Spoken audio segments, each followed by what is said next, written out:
ভারতের পররাষ্ট্র সচিব বিক্রম মিস্ত্রি আগামী ৯ ডিসেম্বর ঢাকা সফরে আসছেন। শুক্রবার দেশটির পররাষ্ট্র মন্ত্রণালয়ের মুখপাত্র রণধীর জয়সওয়াল এই তথ্য নিশ্চিত করেছেন। তিনি বলেছেন, বাংলাদেশের সঙ্গে আমাদের নিয়মিত যোগাযোগের অংশ হিসেবেই এই সফরের আয়োজন করা হচ্ছে। ভারতীয় সংবাদ মাধ্যম ইন্ডিয়া টুডে জানিয়েছে, শুক্রবার পররাষ্ট্র মন্ত্রণালয়ের সাপ্তাহিক ব্রিফিংয়ে বিক্রম মিস্ত্রির ঢাকা সফরের বিষয়ে কথা বলেন রণধীর জয়সওয়াল। তিনি বলেন, ভারতীয় পররাষ্ট্র সচিবের মূল বৈঠকটি হবে বাংলাদেশের পররাষ্ট্র সচিব মোহাম্মদ জসিম-উদ্দিনের সঙ্গে।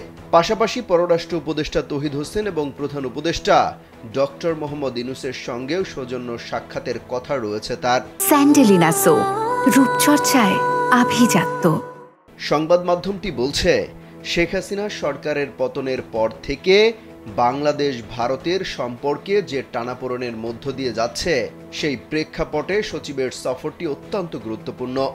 গত ৫ আগস্ট ছাত্র জনতার অভ্যুত্থানের মুখে শেখ হাসিনা ভারতে পালিয়ে যাওয়ার পর এই প্রথম বাংলাদেশের অন্তর্বর্তী সরকারের সঙ্গে উচ্চ পর্যায়ের বৈঠকে বসতে যাচ্ছে ভারত। তবে গত ৪ মাসে দুদেশের মধ্যে ৩টি টেকনিক্যাল কমিটির বৈঠক হয়েছে।